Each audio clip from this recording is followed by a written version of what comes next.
So Daddy and I have come to the gym in this our little Marriott hotel in where is we? In New York City. So we're going on this lovely cruise. But for now, you can see her being cheeky, dancing.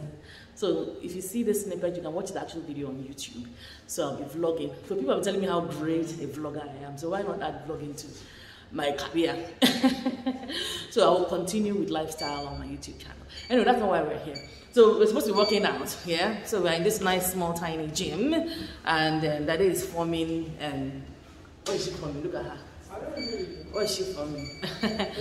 So really, we're talking about health and fitness. So health and fitness. Let's talk about health and fitness. Growing up, you see, a lot of us just used to eat. We're not conscious of food. We didn't know what calories meant. I didn't really know anything about calories until I grew up. So, but now we know better and we must do better, as they say. We can't just continue to allow our children to eat anyhow. You know, stuffing them with all sorts. You know, on the plane, I saw people, they had packed bags of snacks for their children. Can you imagine bags of snacks for their children to eat? Let's flip the camera. It look like on the mirror. So yeah, a lot of people have bags of snacks for their children, tablets and all those things. These children are not moving around as they should. These children are just eating. And I can remember also growing up that food was a reward. Food was like a real reward. So I can remember that if my mom should put her pounded yam or whatever it is, so majesty was a common thing in our house. So first they'll just mount it. If I'm really good, and even now, as we're even grown adults, it's a love language.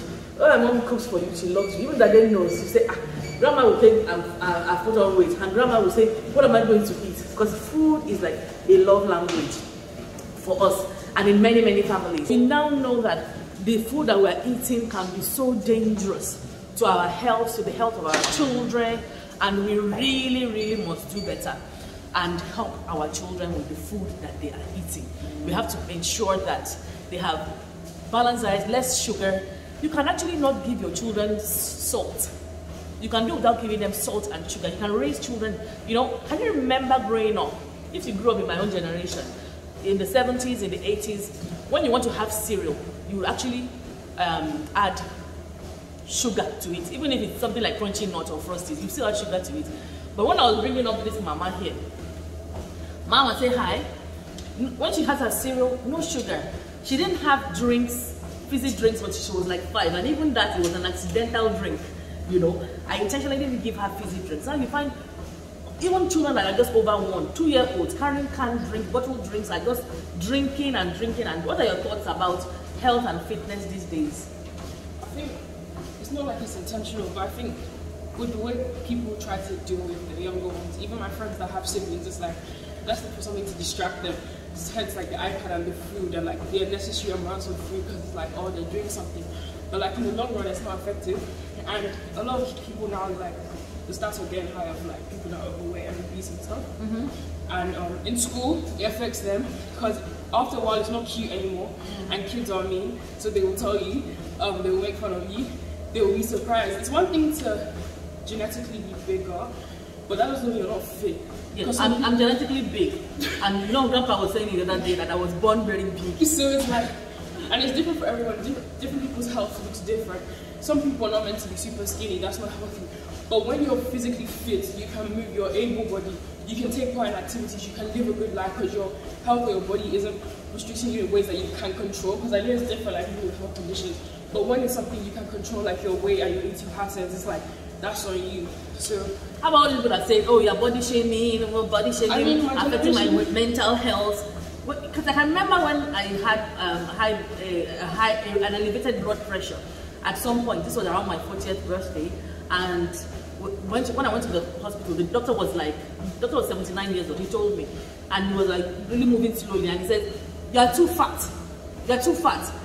Before that, I had seen a normal GP that said, "Oh, you have to do a lifestyle change. You have to eat better, exercise." This one just came and just, you know, those Gen Z kind of talk to make me feel better. So he didn't really do much. So a couple of days later, they referred me to a cardiologist, and this 79-year-old man was like, "You are too fat. You are too fat." The kind of thing that they'll tell the average Gen Z, and they'll be like, "You know, how can you talk to me like that?" That was the turning point for me. I'll tell you. Okay, tell them about that Asian man. That was the first turning point. And then we went to England. So when we were in England, my mom wanted to get just check different ways to help deal with some of the pain in her joints and whatnot. So then the guy that we spoke to, he's Asian, and he was like maybe 40s, 50s, and then he just goes, "You're too big. Like literally, you're just too big." And I was like, my mom was like, "Okay, calm. Let me do it for you. You're too big. You're too big. But You're too big." And at this point, I had just lost like maybe 5 kg, and he was still saying, "You're too big. You're too big." And then BIK for big.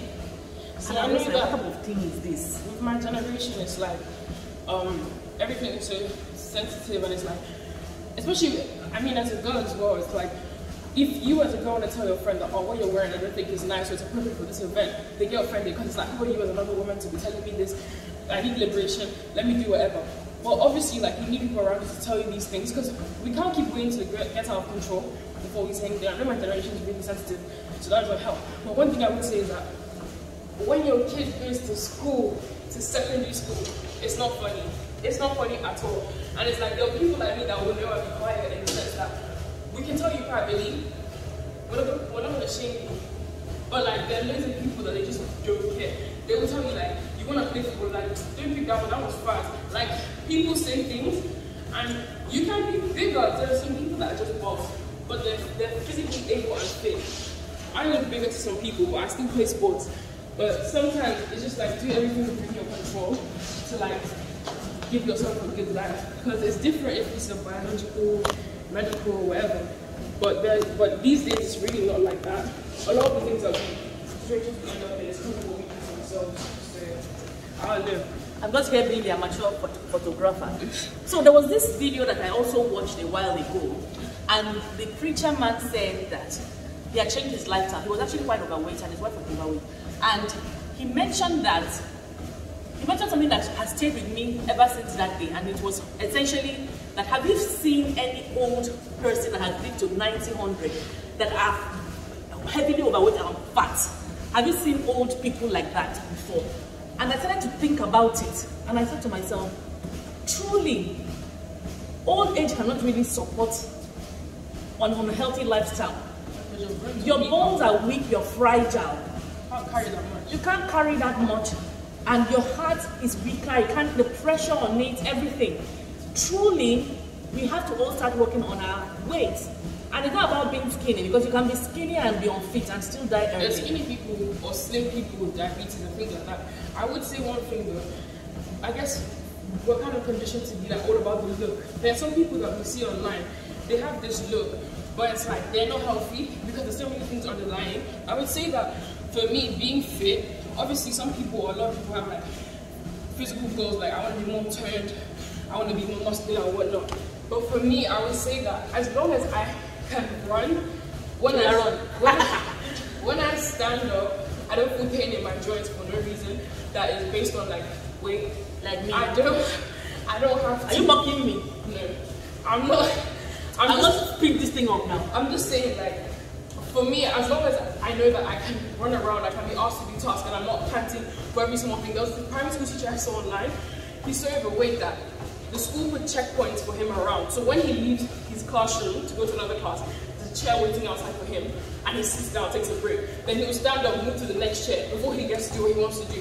And you don't want your weight to be restricting you from a regular lifestyle. You don't want your weight to be embarrassing you. Because I've seen a lady that she said she had to lose weight because she went to a fair during Christmas and she couldn't get onto the carriage because she was too fat to lift herself up the steps. So it's kind of like you want to be able to have a good quality of life. That's being fit, regardless of like what you look like.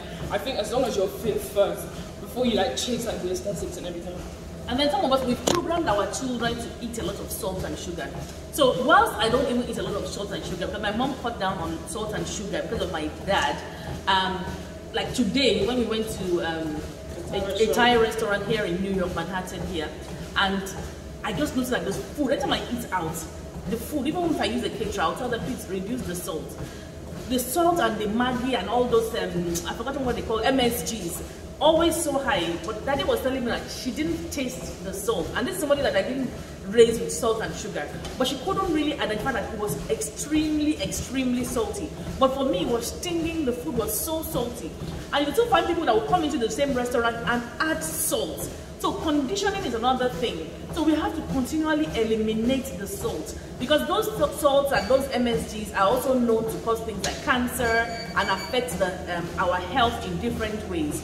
So this kind of video, I'm going to conclude that. I don't want it to be too long, so that you can just, you know, take what you want to take away from it. But if I call this video now, if I call it "Your Fat is Killing You" now, what's going to happen in this type of Gen Z generation?